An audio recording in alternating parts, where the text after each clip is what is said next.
Junto comigo aqui, com o Diego Pavão, a gente também vai conversar com o professor de Relações Internacionais da FAAP, o Poggio, o Carlos Gustavo Poggio, que está conosco aqui nessa conversa. Professor, bom dia primeiramente, né? Bom domingo dentro do possível e dessas imagens. É muito difícil a gente interpretar esse ponto de vista humanitário, né? Como é que você controla ali a questão emocional, a questão mental, a saúde física, a saúde mental? Crianças, idosos, né, fugindo, sendo carregados por militares. São imagens muito chocantes para esse povo ucraniano diante desse sofrimento. Bom dia, Elisa, Diego, prazer conversar com vocês aí, quem nos assiste na CNN.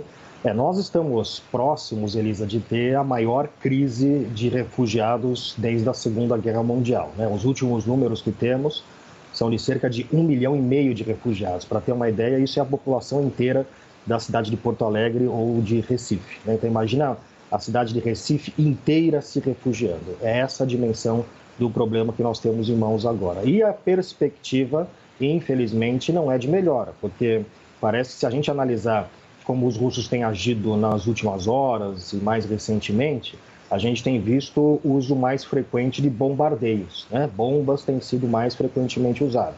Talvez pela frustração do avanço por terra, talvez porque a guerra não correu da forma como o Putin imaginava.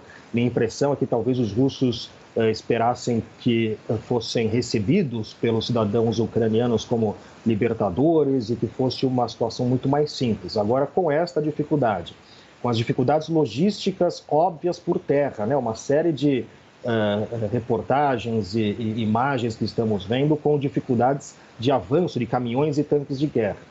Com isso, a perspectiva, a gente já viu isso nas cidades mais recentes, Mariupol, por exemplo, parece que é o que vai acontecer, um bombardeio que tem como objetivo assustar a população civil também, mas que vai ter como efeito colateral mais mortes, mais refugiados e depois a tentativa de ocupação. Isso sem falar que a gente não sabe quanto tempo que os russos pretendem ocupar essas cidades. Porque uma coisa é você chegar e ocupar a cidade, outra coisa é você lidar com a resistência, né? Nem estamos falando ainda de Kiev. Em Kiev, os cidadãos estão preparados já há alguns anos para resistir à ocupação russa, têm treinado para isso, né? Então eles têm uma vantagem no ponto de vista da informação.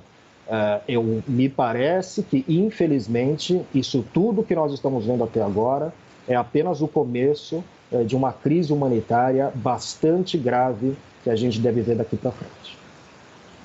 Nós temos aqui uma informação que acaba de chegar para a gente, antes mesmo da gente seguir aqui a conversa com o professor e até aproveitar o conhecimento do professor para repercutir isso. O primeiro-ministro de Israel encontra agora crianças ucranianas órfãs.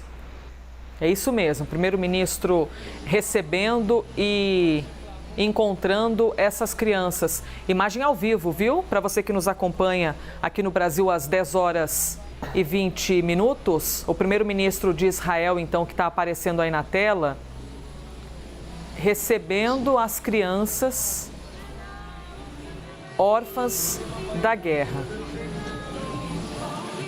Ao fundo tem uma música que parece para trazer ali alguma alegria, algum conforto para o momento, né? Uma distração para as crianças. São crianças, né, que muitas vezes não entendem. Tadinhas, não entendem o que está acontecendo. Olha só que imagem. Professor, que tocante, né? A gente vê esse tipo de imagem assim. Vamos lembrar que na Ucrânia tem uma população significativa de pessoas de origem judaica, né? Uma população bastante importante na Ucrânia. Me parece que é essa população que está descendo agora em Israel, né? Então, enfim, creio que essas imagens vão se tornar cada vez mais comuns, né? De pessoas tentando sair da Ucrânia, lembrando que é um país bastante populoso, ainda mais para padrões europeus. Ainda não chegaram os russos na cidade mais populosa da Ucrânia, que é Kiev. Então, infelizmente, a perspectiva, né, para a situação humanitária, de refugiados, etc., é bastante ruim. Professor, a gente tem visto uma evidência cada vez mais forte, né, Elisa, também, de ataques contra civis, ainda que os russos neguem isso. E a gente não está citando só apenas o governo da Ucrânia, a gente tem confirmação, inclusive, da própria ONU, falando que há mortes de civis, sim, até agora nesse conflito. De que forma isso eleva a magnitude desse conflito? E, além disso, de que forma isso pode aumentar essas punições contra a Rússia? Aí, se a gente for falar, por exemplo, do Tribunal Penal de Haia, né, o Tribunal Penal Internacional baseado em Haia, na Holanda, né, tem esse agente aí, um protagonista importante e que vai investigar esses possíveis crimes de guerra. A gente tem visto isso, né, temos visto muitas pessoas falando sobre isso e, por outro lado, a gente tem um grau de hipocrisia por parte do Putin, que me parece algo inédito, né? É natural que políticos sejam hipócritas, é esperado algum grau de hipocrisia por parte de políticos. Agora, o tamanho das mentiras que o Putin vem contando, na maior cara de pau, num ambiente que a informação circula, né? O resto do mundo não é como a Rússia, que você controla a imprensa, que você controla a informação, que você pode fechar o Twitter e o Facebook. O resto do mundo está vendo algumas coisas acontecendo. É bem verdade que tem aí uma guerra de narrativas, de informação, muita coisa que nos chega não é verdade, mas tem elementos que simplesmente não dá para acreditar. Quando o Putin fala que os ucranianos estão bombardeando os próprios prédios, que isso jamais foi feito pelos russos. É um elemento aí de hipocrisia que fica difícil de acreditar. Então, somado a isso, e essas imagens nós temos recebido informações sobre ataque até indiscriminado de civis algumas vezes, né? Saiu agora recente uma informação que uma das cidades que os russos tomaram, eles não estão permitindo que ninguém saia das suas casas. Quem sai das suas casas pode ser alvo de algum tipo de violência. Então, isto tem dois problemas aqui, né? Tem um problema que é imediato, que é a questão da reputação, da imagem da Rússia e do Vladimir Putin, né? O Putin já é visto atualmente como um pária internacional. É o que ele conseguiu, uma das diversas coisas negativas que ele conseguiu com essa invasão da Ucrânia foi transformar-se num pária internacional e deixou aí também para todo mundo ver o grau exponencial de hipocrisia que vem das declarações dele, né? Que simplesmente não batem com a realidade e com as imagens que nós estamos vendo. E, por outro lado, como você mencionou, Diego, as repercussões depois jurídicas disso. O Tribunal Penal Internacional, por exemplo. Mas isso aí é uma coisa um pouco mais complicada. Tem alguns crimes que o tribunal não pode investigar para países que não são membros do Tribunal Penal Internacional, como é o caso da Rússia. Então, talvez o Putin espera que esses crimes, que são clássicos, né, matança indiscriminada de civis, isso é um clássico crime de guerra.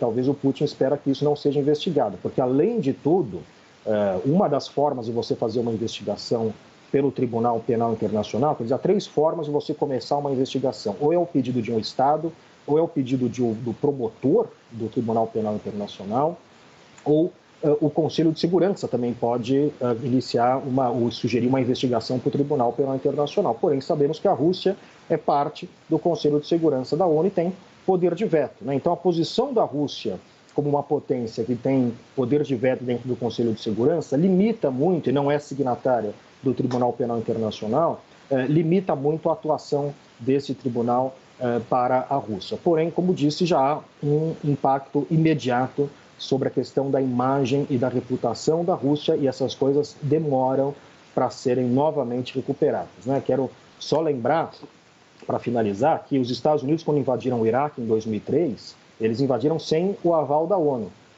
Conseguiram invadir da mesma forma, isso não foi um impedimento logístico para eles, mas teve uma questão de reputação e de imagem para os Estados Unidos, que até hoje persegue os Estados Unidos, né? A invasão do Iraque foi um momento em que grande parte da comunidade internacional passou a olhar para os Estados Unidos de outra forma. Num momento, 2003, que eles estavam no auge do seu poderio econômico, né? Não havia praticamente nenhuma outra potência. A China estava começando o seu processo de crescimento mais significativo e aquilo marcou muito e manchou, em grande medida, a imagem do poder norte-americano. E isto é algo que demora para se recuperar. Professor, aproveitando que citaste, então, a questão da invasão dos norte-americanos ao Iraque, do ponto de vista desse julgamento internacional, dos crimes de guerra, do Tribunal Penal, os Estados Unidos responderam, eles tiveram de responder por algo? Foram acusados de crime de guerra? Não foram? Só para a gente levar como exemplo o que ocorreu nesse cenário norte-americano, para imaginar, né, trazer aqui hipóteses do que poderia ocorrer, então, após essa invasão russa à Ucrânia. Elisa, esse é um bom paralelo, porque assim como a Rússia, os Estados Unidos também são parte do Conselho de Segurança, que limita bastante a atuação de organismos internacionais. E também, assim como a Rússia, os Estados Unidos não é parte do Tribunal Penal Internacional, né? Se a gente vê os países que são parte, as grandes potências, como Estados Unidos, Rússia e China, não são parte. Não são parte justamente porque querem evitar que os seus soldados e os seus líderes sejam julgados no tribunal. Falou-se muito sobre crimes de guerra cometido pelos Estados Unidos em 2003, notadamente o crime de tortura. O crime de tortura é um crime bastante grave dentre os chamados crimes de guerra, entra também como crime contra a humanidade. Quer dizer, o crime de tortura é um crime que tem, ele tem congruência com diversos tipos de crime dentro de cenários de guerra, né? Então, nós não vimos nenhum tipo de processo dentro do Tribunal Penal Internacional contra os Estados Unidos, justamente por conta desses dois fatores. Um, o fato que os Estados Unidos é membro do Conselho de Segurança e tem poder de veto, e outro fato que os Estados Unidos não é signatário do Tribunal Penal Internacional. As relações internacionais atuam de forma voluntária. Os Estados não existe, não tem como você obrigar um Estado a fazer parte de um tribunal. É diferente da nossa situação doméstica. Aqui no Brasil, eu não posso escolher, né, não ser julgado pelo Tribunal Superior, pelo Tribunal Federal ou tribunais estaduais, etc. Eu não posso escolher não ser julgado pelos tribunais domésticos aqui no Brasil. Nas relações internacionais, como não há um Estado acima dos Estados, isso acontece em termos de negociação. Os Estados voluntariamente participam de instituições como o Tribunal Penal Internacional, do qual países grandes, importantes, como Estados Unidos, China e Rússia, não são signatários. Professor, agora sobre essa intervenção maior, essa possível intervenção maior do Ocidente nesse conflito. A gente está vendo que tem uma linha aí um pouco tênue do que o Ocidente pode fazer, mas que ao mesmo tempo não coloque a guerra numa proporção ainda maior. É o caso, por exemplo, da questão da zona de exclusão aérea no espaço aéreo da Ucrânia. Como é que o senhor avalia isso? Nesse momento, qualquer intervenção maior do Ocidente, da OTAN, já poderia ser entendida pelos russos como uma agressão maior e aí aumentar a tensão e aumentar a proporção desse conflito? Diego, a gente tem visto uma cautela muito grande por parte dos países do Ocidente, notadamente os Estados Unidos, né? Eu diria que temos alguns fatores para explicar isso, né? Por exemplo, a questão doméstica, né? Um país como os Estados Unidos, se for enviar tropas para a Ucrânia, precisa justificar isso do ponto de vista doméstico. Você precisa ter algum tipo de apoio doméstico. Se isso não é popular domesticamente, ele não vai enviar tropas para a Ucrânia, considerando ainda mais que este é um ano eleitoral nos Estados Unidos, né? Teremos eleições legislativas. Então tem essa questão. Por outro lado, há uma cautela em termos de evitar escalar o conflito para algo muito pior. O que é algo muito pior? Algum tipo de guerra que envolva Estados Unidos e Rússia, duas potências nucleares. Então nós temos uma questão muito delicada aí em termos de evitar escalar o conflito. Não é do interesse nem do Biden, nem do Putin um tipo de embate direto. Então não é algo simples dizer que os Estados Unidos devem intervir militarmente, porque tem o cálculo doméstico do Biden e tem o cálculo em termos do que isso pode significar futuramente em termos de um embate muito maior, né? Razão pela qual este é o medo de que eventualmente haja algum tipo de confronto entre forças de países aliados da OTAN e a Rússia, né? Vamos supor que a Rússia afunde um avião ou atinja um equipamento de algum membro da OTAN, como a Polônia, como a Estônia. O que vai acontecer? Né? Porque se são membros da OTAN, é uma aliança militar, e a OTAN diz no seu artigo 5º que um ataque contra um é um ataque contra todos. Então teria que discutir se isso ensejaria uma resposta militar por parte dos Estados Unidos. E aí, meu caro Diego, nós estaríamos diante da Terceira Guerra Mundial. Professor, muito obrigada por enquanto pelas explicações, pela aula que nós estamos recebendo aqui. É muito importante ter sempre a sua voz, a voz dos professores, de quem é especializado no assunto, para conseguir traduzir coisas que às vezes não tem nem como traduzir, que é a morte de civis, né? A morte de pessoas que nada tem a ver com um conflito como esse. Já voltaremos a conversar com Carlos Gustavo Poggio, professor de Relações Internacionais da FAAP.